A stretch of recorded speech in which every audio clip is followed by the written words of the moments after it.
배털교의 제목은 그 겸상입니다. 자, 오늘 이 온라인 100% 예배를 드려가지고, 자, 오늘 교회는 저 혼자밖에 없지만, 그래도 이렇게 온라인으로 함께 예배 드리는 그 동역자들이 있기에 참 감사합니다. 그 장소도 중요합니다. 내가 어디서 예배를 드리느냐, 이 장소도 중요하지만, 그 더 중요한 거는 그 예배 드리는 사람의 마음입니다. 자, 어느 곳에 있든지 우리의 마음을 다하여 예배 드릴 때에 그 중심을 보시는 하나님께서 그 믿음의 분량대로 역사하시고 또 그 믿음의 분량대로 충만한 은혜를 채워주심을 믿습니다. 이 시간 은혜를 사모하는 마음으로 함께 말씀을 나눴으면 좋겠습니다. 자, 요즘 그 외부에서 식사할 때에 자, 이런 광경이죠. 자, 이 칸막이가 설치되어 있는 곳이 더 편합니다. 더 안심이 됩니다. 칸막이가 설치되어 있지 않는 공간이라면 왠지 내 옆에는 사람들이 좀 오는 것보다는 안 오는 것을 더 바라게 됩니다. 자, 예전에는 혼밥하면은 조금 좀 이상하고 좀 어색했지만 요즘은 혼밥이 당연한 시대, 혼밥이 더 편한 시대가 되었습니다. 자, 코로나 이전에는 그러면 우리가 그 식사 시간, 또 이 식구들끼리 같이 밥을 먹는다 그러면 어떤 장면이었냐면 바로 이런 장면이었죠. 자, 우리의 식사 문화는 원래 이런 문화였습니다. 참 이 좁은 밥상에서 이렇게 옹기종기 앉아서 그 밥 먹는 그 시간, 굉장히 기다려지고 또 이 시간은 육체적인 배고픔과 또 이 정서적인 공허함이 채워지는 시간이었습니다. 식구들끼리 모여서 밥 먹는다 그러면 이게 별거 아닌 것 같은데도 굉장히 기대감이 생기고 또 이 설레이는 그런 시간이 되었습니다. 그런 시간이었습니다.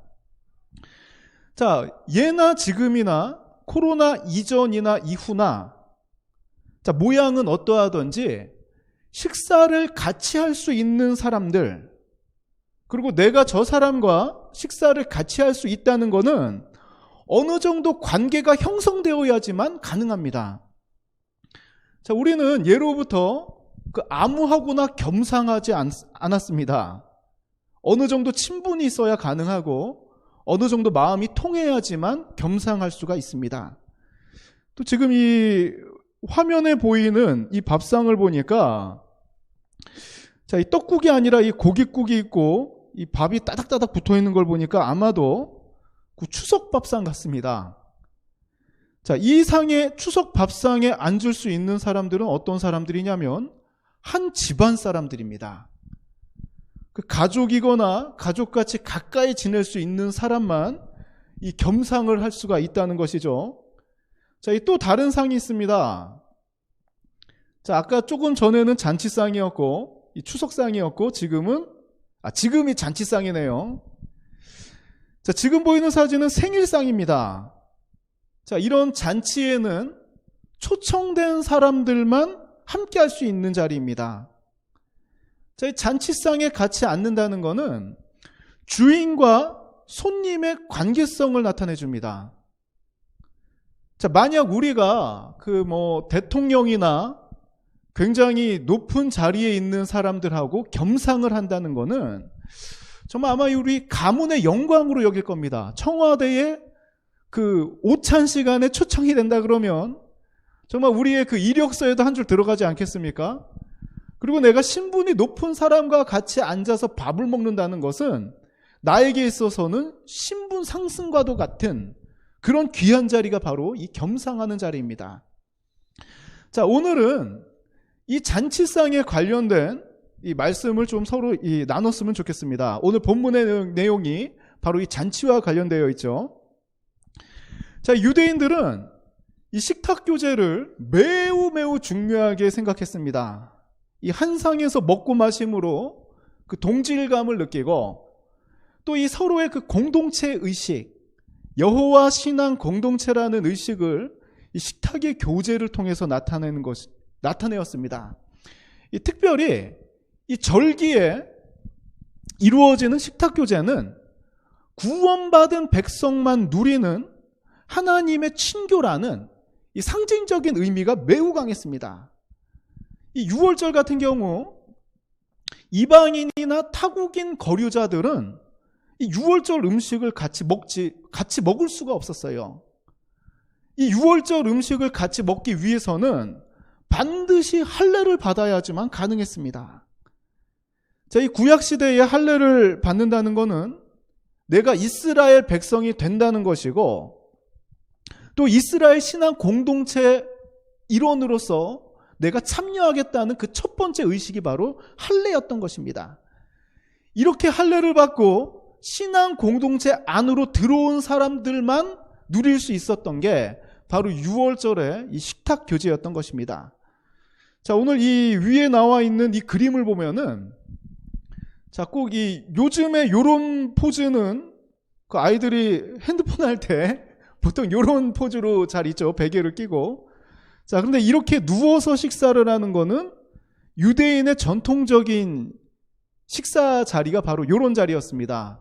자, 우리는 양반다리로 앉아서 먹고, 또 이 서구 쪽은 의자에 앉아서 먹지만 유대인들은 누워서 식사를 하였습니다. 자, 이렇게 누워서 함께 식사를 하며 대화를 할 수 있다는 것은 이 사람과 나와의 관계성, 그리고 함께 한 신앙의 공동체 안에 있음을 상징적으로 보여주는 자리가 바로 이 식탁 교제의 자리였던 것입니다. 자, 그러면 오늘 본문의 말씀 중에 누가복음 14장 15절을 한번 같이 한번 읽어봅시다. 자, 15절 같이 읽겠습니다. 자, 함께 먹는 사람 중에 하나가 이 말을 듣고 이르되 무릇 하나님의 나라에서 떡을 먹는 자는 복되도다 하니. 아멘. 자, 오늘 본문에 예수님과 함께 식사를 하는 사람이, 자, 지금 말을 꺼냅니다. 무릇 하나님의 나라에서 떡을 먹는 자는 복되도다. 자, 지금 이 사람의 마음은 어떤 마음이었을까요? 자, 이 조금 전에 식탁 교제에 대해서 설명을 했죠. 아마도 이 사람은 지금 메시아와 같이 식사를 하고 있거든요. 자, 예수님과 함께 식사를 하는 이 자리, 내가 메시아와 함께 친분을 나누는 자리, 한 공동체, 한 울타리 안에 있는 이 자리, 자, 이 자리에서 식사할 때, 자, 본인은 함께 식사함을 통하여서 천국 백성의 일원이 되었다는 강한 믿음이 있었을 것입니다. 그리고 내가 메시아의 식사 자리에 초청된 것을 굉장히 기쁘게 여기는 것 같습니다. 자, 이때 예수님께서는 이 사람의 말을 듣고 이 천국을, 하나님의 나라를 잔치에 비유하여 말씀하십니다. 자, 우리 한번 17절의 내용도 한번 같이 한번 읽어봅시다. 자, 잔치할 시각에 그 청하였던 자들에게 종을 보내어 이르되 오소서 모든 것이 준비되었나이다 하매. 자, 지금 이 잔치 비유를 통해서 하나님의 나라를 말씀하시는데, 잔치할 시각이 다 되었습니다. 그래서 청하였던 자들에게 종을 보내어서 지금 모든 것이 준비되었으니까 오라고 합니다. 이 주인은 그렇습니다. 자, 이때 유대인들의 관습이 어땠냐면, 잔치를 하기 전에 이 두 번의 초청을 합니다. 첫 번째는 이런 초청장을 나눠줘서, 자, 우리 잔치를 할 테니까 올 사람은 답해 주시오라고 이 초청장을 먼저 보냅니다. 자, 그러면 손님들은 이 초청장을 받고, 아, 내가 참석하겠소, 이렇게 가하거나 부한 것을 내가 참석하겠어, 이렇게 표현을 하던가, 참석하지 못하면, 아, 나는 참석하지 못하겠어, 이 초청장을 줄 때 이런 표현을 분명히 합니다. 그래야지 이 주인이 잔치의 규모라던가 어떻게 대접할지를 더 구체적으로 생각할 수가 있겠죠. 자, 이 초청장으로 먼저 초청한 이후에는 오늘 본문의 말씀과도 같이 종들을 보내서 이제 정중하게 이 손님들을 모십니다. 자, 첫 번째 초청장에서 약속한 사람은 두 번째 초청에는 반드시 와야만 하는 그런 의무가 있습니다.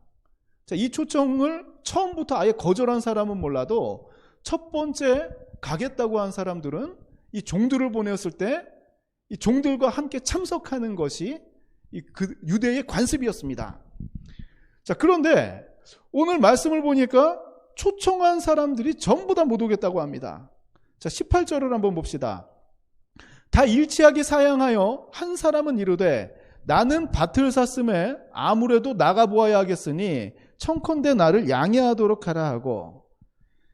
자, 18절을 보니까 밭을 샀으니 못 가겠다. 자, 요즘 사람들도 보통 이러죠. 밭이 잔치보다 중요하다. 내가 오늘 땅을 샀는데 이 땅이 잔치보다 중요하다. 자, 약속을 지키는 것보다 내일이 더 우선이라는 것입니다. 자, 지금 다시 말해서 지금 나에게 양식과 불을 공급하는 것이, 자, 이 불을 줄 수 있는 밭이 청구잔치보다 중요하다는 것이에요.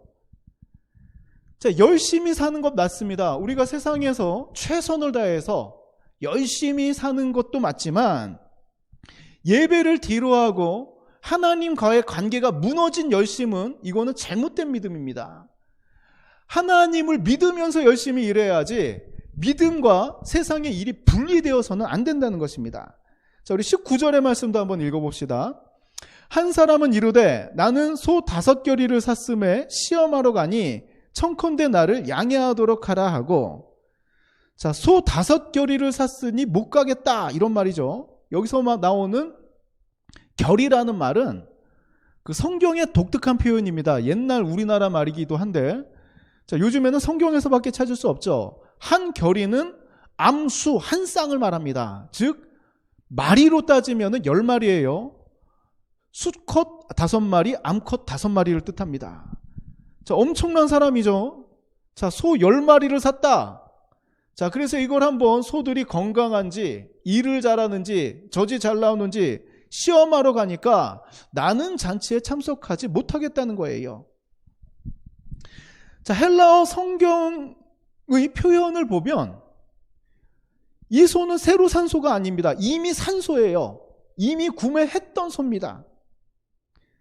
자, 이미 사놓은 소를, 예전부터 있었던 소를 지금 시험해야 되니까 못 가겠다는 거예요.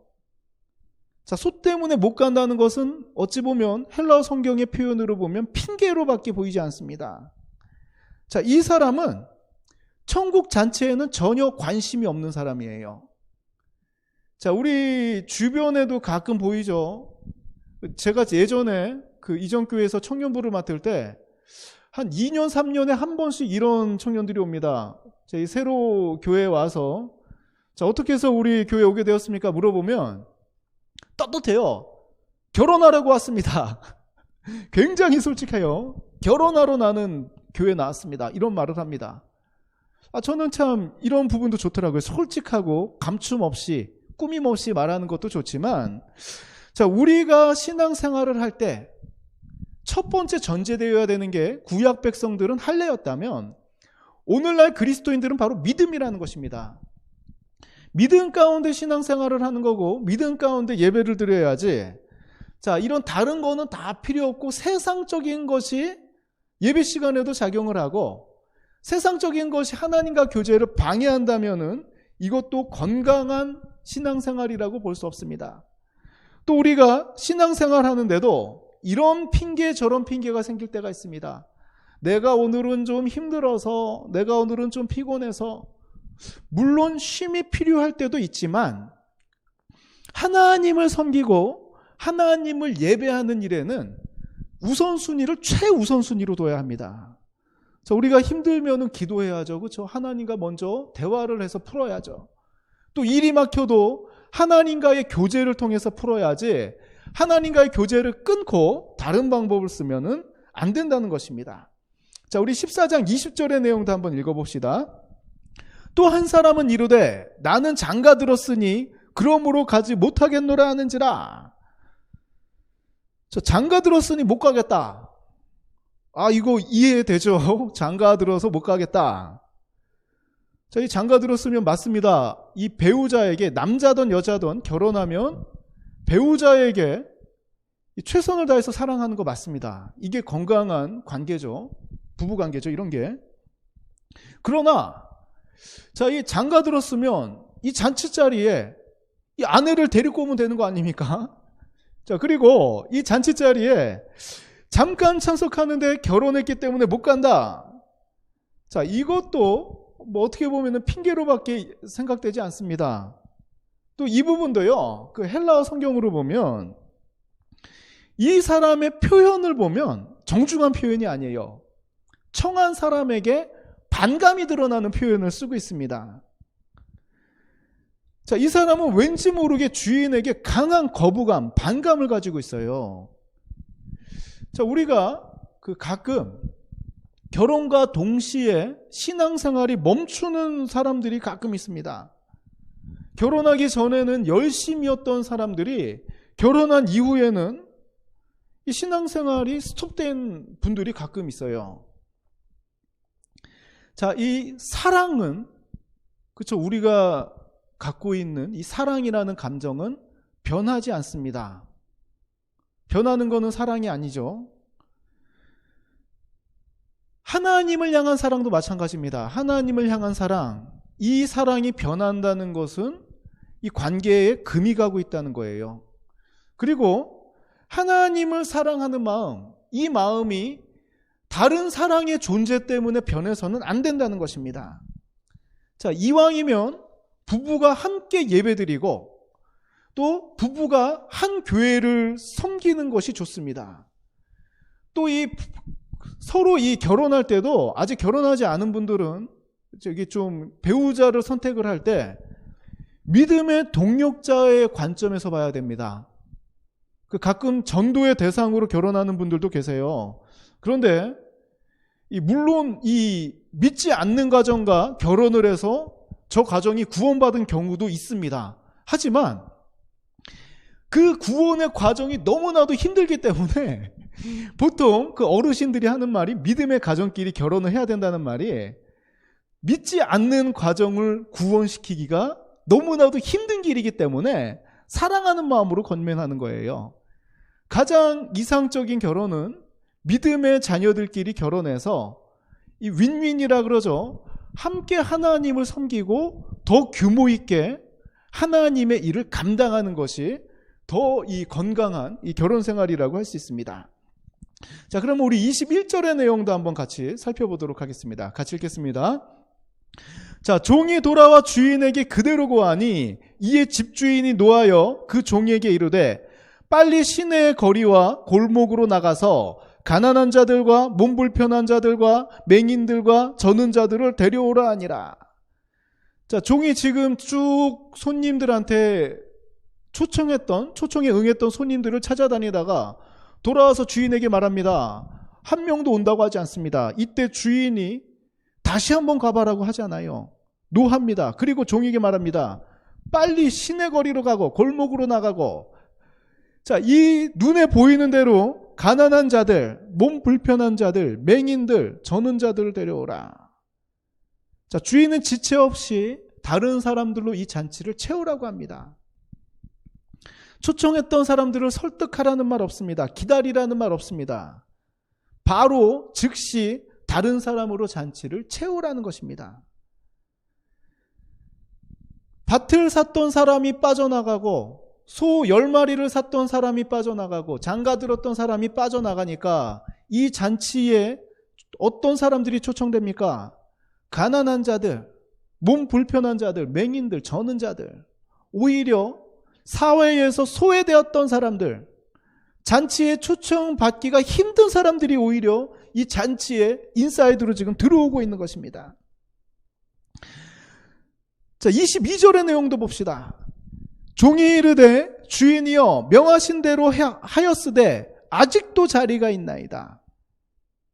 지금 나가서 가난한 자들, 몸 불편한 자들, 맹인들, 저는 자들 다 데려왔어요. 자, 그런데 지금 이렇게 불러왔는데도 자리가 남아있다는 거예요. 이렇게 불렀는데도 아직도 자리가 남아있다는 거는 이 주인이 엄청난 규모의 잔치를 준비하였다는 것을 말합니다. 자, 분명히 지금 자리가 남았는데도 불구하고 그 전 사람들은 다시 부르지 않습니다. 자, 여기서 우리가 알 수 있는 것은 하나님께서는 우리를 위해 최상의 것을 준비하신다는 겁니다.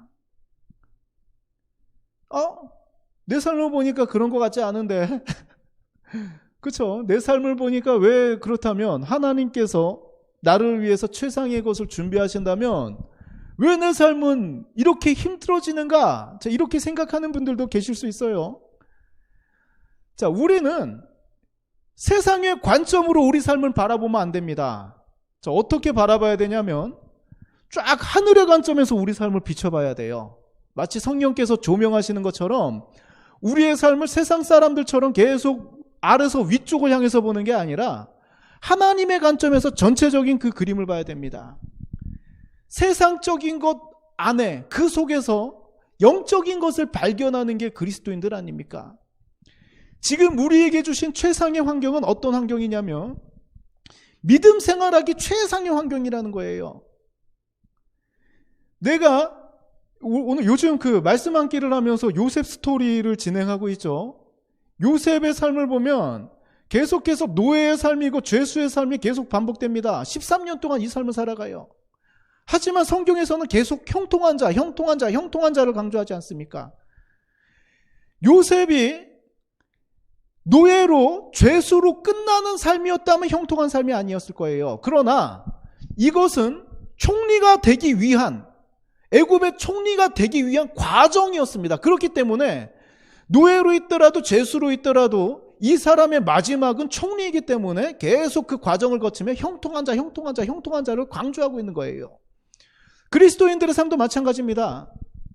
내가 지금 이렇게 힘들게 살다가 끝나는 인생이라면 이거는 매우 비참하고 억울한 삶일 것입니다. 하지만 우리에게는 하나님께서 주신 구원이라는 값진 선물이 있고 우리의 삶은 여기서 멸망당하는 삶이 아니라 구원받는 삶입니다. 그렇기 때문에 지금 이 하나님께서 준비하신 나의 인생은 믿음대로 승리하기에 또 구원받기에 하나님의 축복을 받기에 가장 최상의 것을 내 인생 가운데 준비하셨다는 것입니다. 이 믿음으로 살아갈 때에 우리 삶 가운데는 믿음의 분량대로 하나님께서 역사하시고 인도하여 주셔서 날마다 기쁨과 감사가 충만할 줄 믿습니다.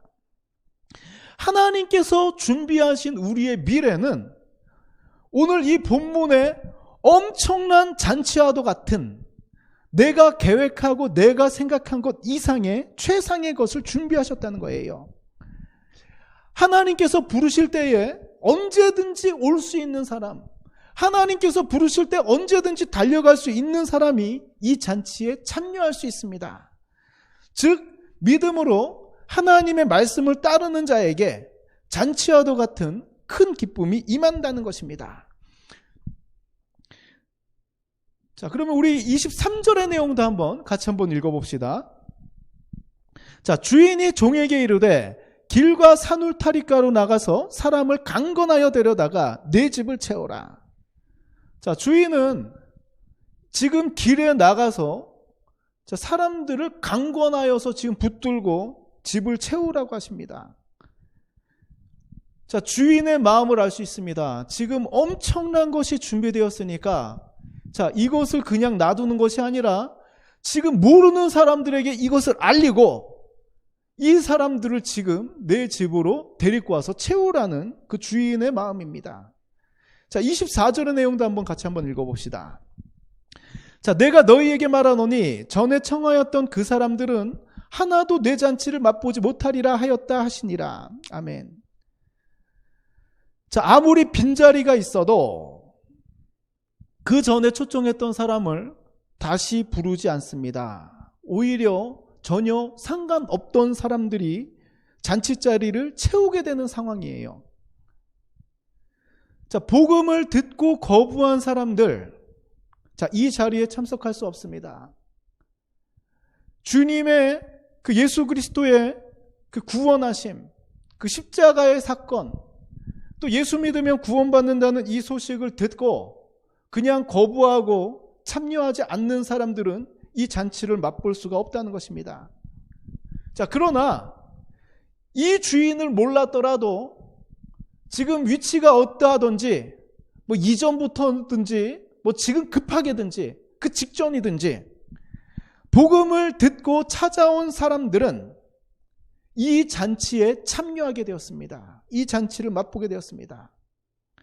자, 놀랍게도 이전에 초청한 자들이 빠지더라도, 자, 이 잔치는 순조롭게 진행이 됩니다. 자, 이 잔치에 지금 참여하고 초청된 사람들을 보니까 가난한 자들, 아픈 자들, 맹인들이, 또 저는 자들이 자리를 대신 채우고, 주인의 초청에 응한 사람들, 순종한 사람들이 이 성대한 잔치의 자리에 앉아서 주인과 함께 큰 기쁨을 나누고 있습니다. 자, 여기서 한번 잠깐 생각해 봅시다. 자, 잔치에 참석한 사람들을 좀 생각해 봅시다. 자, 아까 지금, 자, 여기 21절의 내용이죠. 자, 여기 잔치에 참여한 사람들을 보니까 가난한 자들, 몸 불편한 자들, 맹인들, 저는 자들 주축입니다. 자, 이들은 잔치와는 전혀 무관한 사람들이었어요. 자, 오늘날도 아픔이 있는 사람들이죠. 자, 소외 계층이라 그럽니다. 오늘날은 세상에서 상처받고 소외된 자들이었지만 이 잔치에 참여할 때 이들의 마음은 어땠을까요? 그동안 내가 받았던, 세상에서 받았던, 그 일상 가운데 받았던 이 아픔들, 그 소외감들, 그쵸, 이 짓눌린 삶, 소망이 없는 사람들이 이 잔치에 참석했을 때 이 마음이 어떻게 변했을까? 자, 아마도 엄청난 잔치 아닙니까? 아마도 이 사람들은 잔치를 통해서 큰 위로를 받았을 것이고, 또 잔치를 통해 이 잔치 자리에 앉아서 큰 기쁨을 누렸을 것입니다. 자, 우리들도 이 세상에서 상처받을 때가 있습니다. 오늘날은 육체적인 상처뿐만 아니라 내적으로 상처받은 사람들이 굉장히 많지 않습니까? 또 우리가 경험해본 바, 몸의 상처는 약 바르고 치료받으면 낫지만 이 마음의 상처라는 거는 어떻게 치료받기가 굉장히 힘든 부분 아닙니까? 우리도 똑같이 아픔을 느낄 때가 있습니다. 또 세상에서 소외감을 느낄 때도 있습니다. 자, 그렇다면 오늘 말씀을 비춰서 볼 때 이럴 때 어디로 가야 치유를 받을 수 있을까? 어디 가야 치유받습니까? 하나님의 잔치에 참여해야 치유받을 수 있다는 것입니다. 자, 오늘날도 하나님께서는 주의 종들을 통해 이 여러분들을 초청하고 계십니다. 각양 모양대로 상처받은 사람들, 소외됐던 사람들, 또 이 잔치와 무관한 삶을 살고 있는 사람들에게 하나님의 백성들을 보내셔서 여러분들이 하나님의 잔치에 오게끔 계속해서 하나님께서는 권면하십니다. 예배의 자리를 사모하고 하나님과 교제할 수 있는 자리를 사모하고 하나님의 사랑을 실천할 수 있는 자리를 사모하십시오. 하나님의 부르심에 또 순종하십시오. 내가 그동안 멈췄던 신앙생활이 회복될 때, 멈췄던 예배가 다시 회복되어지고, 멈췄던 말씀 생활이 회복되어지고, 내가 끊어졌던 기도의 문이 다시 열렸을 때 우리가 받은 상처들은 하나님의 은혜로 치유될 것입니다. 또한 우리의 신분도 바뀔 것입니다. 예전에는 상처받는 자리에 있었지만 마치 성대한 잔치 자리에 앉은 것 같은 기쁨, 또 예전에 상처받았지만 이제는 기쁨으로 채워지는 그 삶의 드라마틱한 반전은 하나님의 잔치에 참여할 때 가능하다는 것입니다. 주님께서 원하시는 자리를 사모하고 또 주님의 부르심에 순종할 때에 하나님께서 준비하신 잔치와도 같은 큰 기쁨이 우리들 삶 가운데 임하리라고 저는 확신합니다. 남은 한 주간 우리의 삶 가운데 어려움이 있더라도 하나님의 잔치자리가 어디일까? 하나님께서 내 삶을 통해 준비하신 것은 무엇일까? 또 하나님께서 내가 어디에 거하기를 원하실까? 이 생각을 먼저 하고 기도하고 행동하면 우리의 삶은 더 이상 상처받는 삶이 아니라 기쁨과 감사가 충만한 삶이 되리라 믿습니다. 한 주간도 하나님과의 교제를 통해 기쁨이 회복되고 감사가 충만한 삶이 되기를 소망합니다.